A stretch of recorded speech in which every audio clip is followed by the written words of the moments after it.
তাহলে কি সব আশাই শেষ? ভারত কি আসছে না বাংলাদেশ সফরে?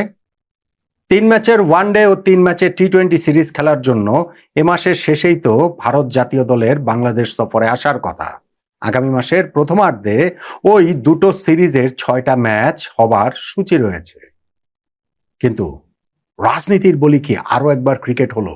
রাজনৈতিক কারণেই কি ভারতের এই বাংলাদেশ সফরটা আরো একবার বাতিল হয়ে গেল? সবকিছু মিলিয়ে আলোচনাটা করতে চাই। প্রথমত আপনাদেরকে একটু জানাতে চাই যে আমি মাঝখানের বেশ কিছুটা সময়, সপ্তাহ দুয়েক সময় আসলে আমাকে এই সেটআপে আপনারা দেখেননি। আমার স্টুডিওতে ছিলাম না বলতে আমি আসলে একটু দেশেই ছিলাম না, দেশের বাইরেই ছিলাম। এই মাঝখানের সময়টা আপনাদের সঙ্গে কিছু ভিডিও করেছি, কিছু আলোচনা করেছি, কিন্তু সেটা খুব নিয়মিত ছিল না। আশা করছি এখন থেকে আবারও আপনাদের সঙ্গে যোগাযোগটা স্থাপিত হবে, পুনঃস্থাপিত হবে, নিয়মিত যোগাযোগের জায়গাটা তৈরি হবে, নিয়মিত আপনারা ভিডিও পাবেন এবং আপনারা আপনাদের মতামত দিয়ে আমাদের এই নট আউট নোমান প্ল্যাটফর্ম, আমাদের এই আড্ডার যে জায়গাটা সেটাকে আবারও আগের মতো প্রাণবন্ত করে তুলবেন। কিন্তু আপনাদের সঙ্গে ফেরা, এক অর্থে ফেরা, স্টুডিও থেকে ফেরা যেটা বলতে পারি, সেইটা আসলে খুব ভালো খবর দিয়ে নয়। দেশে ফিরেই আমি যে খবরাখবর নিলাম বাংলাদেশ ভারতের এই সফর নিয়ে, ভারত যে বাংলাদেশে আসার কথা সেই সম্পর্কে কোনো সুখবর আপনাদেরকে দিতে পারছি না আপাত দৃষ্টিতে, এবং ভারতের বাংলাদেশ সফরে আসার সম্ভাবনা এই মুহূর্তে প্রায় শূন্যের কাছাকাছি। সাম্প্রতিক যেই রাজনৈতিক টানাপোড়েনের জায়গাটা তৈরি হয়েছে দুই দেশের মধ্যে, ভারত বাংলাদেশের মধ্যে যে আবারও টেনশনের জায়গাটা তৈরি হয়েছে, সেইখানটাতে আমার মনে হয় না যে এই সফরটা স্থগিত, বলা হচ্ছে স্থগিত, কিন্তু আদৌ কবে হবে কিভাবে হবে বলা হচ্ছে না। মানে আন্ডারস্ট্যান্ডিং আমার যেটা সেটা ওইরকম, ওইটা আসলে বিরাট প্রশ্নের মধ্যে যে আদৌ কি ভারত বাংলাদেশ সফরে আসবে কিনা, এবং রাজনীতির বলি কি আবারও ক্রিকেট বারবার বারবার কেন হতে হয়। ভারতের এই বাংলাদেশ সফরে আসার কথা ছিল গত বছর আগস্ট মাসে। 2025-এর আগস্টের সেই সফরটা হবে না, আমি অনেক আগে থেকেই সেটা বলছিলাম। কেননা দুই দেশের মধ্যকার যে রাজনৈতিক সম্পর্কটা ছিল, যেই সমীকরণের জায়গা ছিল, বাংলাদেশে তখন অন্তর্বর্তীকালীন সরকার ছিল, তাদের সঙ্গে ভারত সরকারের যে সম্পর্কের জায়গাটা ছিল, তাতে ওই সফর হওয়াটা সম্ভব না। মানে আক্ষরিক অর্থেই, বাস্তবিক অর্থেই সম্ভব ছিল বলে আমার কাছে মনে হয় না। কিন্তু এই বছরের সফরটা হওয়ার অবশ্যই সম্ভব ছিল। গত আগস্টের সফরটা এই 2026-এর সেপ্টেম্বরে পিছিয়ে নিয়ে যাওয়া হয় এবং এই আগস্টের 28 তারিখ এবছরের ভারতের বাংলাদেশ সফরে আসার কথা ছিল। সেপ্টেম্বরের 1, 3 ও 6 তারিখে 3টা ওয়ানডে হওয়ার কথা ছিল। 9, 12 এবং 13 তারিখে 3টা টি-20 হওয়ার কথা ছিল।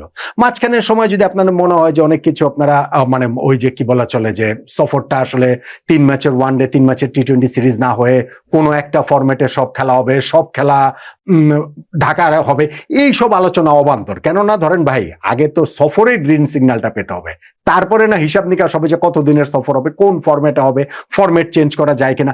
ফলে ওই সব আলোচনার মধ্যেই ভারত এবং বাংলাদেশ ঢোকার সুযোগই পায় নাই, একেবারে সুযোগ পায়নি। বরং বাংলাদেশ ক্রিকেট বোর্ড এবং ভারতীয় ক্রিকেট বোর্ড এনগেজ ছিল যে সফরটা আয়োজন করা যায় কেন, এবং আই ক্যান অ্যাসিওর ইউ যে দুই দেশের ক্রিকেট বোর্ডই এই বিষয়ে ভীষণ রকমের আন্তরিক ছিল। গত বছরের বাস্তবতার কথা আমি বলছিলাম যে না, ভারতের বাংলাদেশ সফরে এই সময় তারা আসবে না এটা ধরে নেওয়া গিয়েছিল। কিন্তু এই বছর সিচুয়েশনটা এরকম ছিল না। বাংলাদেশে এই বছর ওই অন্তর্বর্তীকালীন সরকার চলে গিয়েছে, একটা নির্বাচিত সরকার দায়িত্বে এসেছে। বাংলাদেশ ক্রিকেট বোর্ডেও, তখনকার ক্রিকেট বোর্ডের সঙ্গে পাকিস্তান ক্রিকেট বোর্ডের ধরম মহরমের হিসাব নিকাশ আমরা জানি। ফলে এইবার তো সেইটাও নেই, নির্বাচিত একটা ক্রিকেট বোর্ড এসেছেন তামিম ইকবালের নেতৃত্বাধীন, এবং সেইখানেও ভারতীয় বোর্ডের সঙ্গে বাংলাদেশ ক্রিকেট বোর্ডের সম্পর্কের জায়গাটাও মানোন্নয়নের ক্ষেত্রে অনেকখানি কার্যকর ভূমিকা রাখছিল। আইসিসি সবাই যোগ দিয়ে এই বাংলাদেশ ক্রিকেট বোর্ডের প্রেসিডেন্ট তামিম ইকবালের সঙ্গে ধরেন হচ্ছে কি যে ভারতীয় ক্রিকেট কর্তা বলেন, আইসিসির কর্তা বলেন, সেই জয় সাদের সঙ্গে সেই আলোচনা হয়েছে।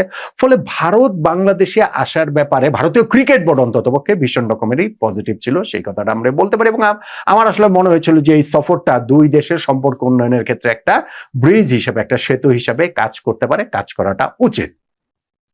কিন্তু গত কয়েকদিনে বিভিন্ন ঘটনা প্রবাহ আমাদের এই পাশাপাশি দুটো দেশের রাজনৈতিক অঙ্গনে ঘটে গেছে, যেই কারণে এখন আবারও নতুন করে ভারত বাংলাদেশ সম্পর্কের উত্তাপটা ছড়াচ্ছে।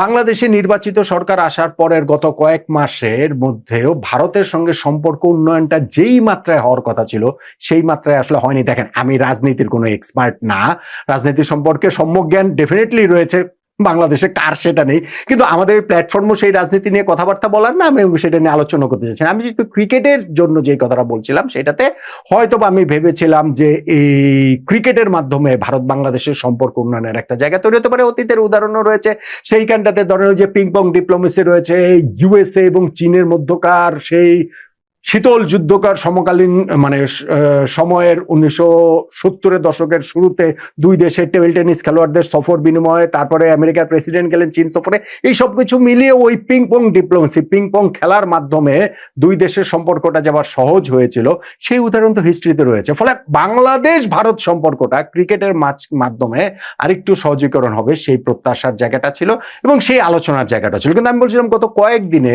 দুই দেশের এই রাজনৈতিক উত্তাপটা আবার নতুন করে তৈরি হয়েছে। এই গত অল্প কিছুদিনের মধ্যে বাংলাদেশের সাবেক প্রধানমন্ত্রী শেখ হাসিনা তিনি দিল্লিতে একটা অনুষ্ঠানে সংবাদ সম্মেলন করেছেন, যেইটাতে বাংলাদেশ সরকারের পক্ষ থেকে কড়া প্রতিক্রিয়া ব্যক্ত করা হয়েছে। দুই দেশের সম্পর্কটা আবার একটা টান টান উত্তেজনার মধ্যে চলে গিয়েছে। বাংলাদেশের বর্তমান প্রধানমন্ত্রী তারেক রহমানের ভারত সফরে যাবার কথা না, আসলে তাকে আমন্ত্রণ জানানো হয়েছে ভারতের নয়াদিল্লিতে সেপ্টেম্বরের 11-12 তারিখে যে ব্রিক্স সম্মেলন সেইখানে যোগদানের জন্য, এবং এই সাম্প্রতিক ডেভেলপমেন্টে তিনি যাবেন না বলেই খবরাখবর বেরোচ্ছে বিভিন্ন পত্রপত্রিকাতে, আমরা সেই খবর দেখতে পাচ্ছি। ফলে বাংলাদেশের প্রধানমন্ত্রী ভারতের নয়াদিল্লিতে ব্রিক্স সম্মেলনে যাচ্ছেন না, ভারত জাতীয় ক্রিকেট দল ওই একই সময় বাংলাদেশ সফরে আসলে আসেটা কিভাবে? মানে আমার সিম্পল হিসাব রাজনীতিকে খেলার সঙ্গে মিলিয়ে হিসাবটা হচ্ছে গিয়ে এইরকমই। ভারতের যে মানে ঢাকায় নতুন যে তারা রাষ্ট্রদূত নিয়োগ করেছেন, সেই তিনি আগামীকালকে বাংলাদেশের প্রধানমন্ত্রীর সঙ্গে তার বৈঠক হওয়ার কথা, আজকেই ইনফ্যাক্ট বাংলাদেশের পররাষ্ট্রমন্ত্রীর সঙ্গে বৈঠক হওয়ার কথা। সেই বৈঠকের আউটকামে কতটা কি আসবে আমরা জানি না, কিন্তু ক্রিকেট যে সেখানে খুব একটা প্রাধান্য পাবে না সেটা আসলে বলা যায়। এবং আমি বাংলাদেশ ক্রিকেট বোর্ডেও আসলে খবরাখবর নিয়ে যেটা জানলাম যে তাদের ভেতরেও এক ধরনের একটা মানে আশার জায়গাটা এখন কম, হতাশার জায়গাটাই বেশি যে ভারত বাংলাদেশ সফরে আসছে না। কেননা এই জিনিসটা আমরা তামিম ইকবালকে দেখেছি, বোর্ড প্রেসিডেন্ট, তিনি প্রেস কনফারেন্সে বলেছেন যে আমার একটা লিমিট আছে, আমার একটা সীমা রয়েছে, আমি সেই সীমাটা তো অতিক্রম করতে পারি না।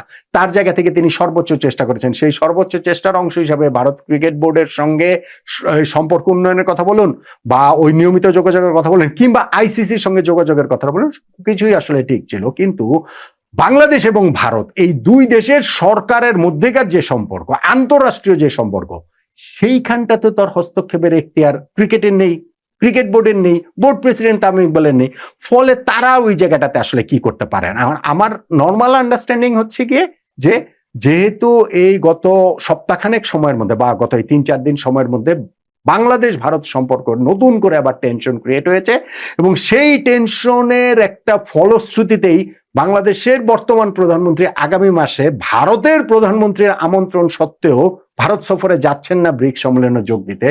ফলে ভারত জাতীয় ক্রিকেট দলও বাংলাদেশ সফরে এই সময়টাতে আসবে না বলেই মনে হচ্ছে, এবং বাংলাদেশ ক্রিকেট বোর্ডের ভেতরের জায়গা থেকেও তারা আসলে এই পরিস্থিতির কাছে নিজেদেরকে আসলে একটা অসহায় তারা মনে করছেন। তারা আসলে এক ধরনের রিজাইনই করে দিয়েছেন, মানে আত্মসমর্পণই করেছেন যে না, ভারত আসলে বাংলাদেশে আসে না। কেননা এর মধ্যে আরো অনেক কিছু জড়িত, ধরেন এই যে টিভি রাইটস এর ব্যাপার রয়েছে, সিরিজের প্রস্তুতির ব্যাপার রয়েছে, অনেক কিছুর ব্যাপার রয়েছে। সময় আসলে কোথায়? আজকে আমরা কথা বলছি কত 9ই আগস্ট, ভারতের বাংলাদেশে আসার কথা হচ্ছে 28শে আগস্ট। তার মানে সময় রয়েছে আর মাত্র 20-21 দিন, মানে ভারত বাংলাদেশে এলেও শিডিউল অনুযায়ী। তো এই সময়ের মধ্যে কোথায় কোনো কিছুই তো আসলে এগুচ্ছে না। এবং যদি ওই গ্রিন সিগন্যালটা না পাওয়া যায় সরকারের পক্ষ থেকে, তাহলে মানে দুই দেশের সরকারের পক্ষ থেকেই, তাহলে আসলে এই সফরটা হওয়ার আপাতত কোনো চান্স নাই। এখন সফরটা পিছিয়ে কবে হবে, হ্যাঁ ডিসেম্বর জানুয়ারিতে বাংলাদেশে যে বিপিএল হওয়ার কথা, না হলে ওই সময় হবে কিনা, ভারতের শিডিউল ওই সময় খালি থাকে কিনা, কোন একটা সময়,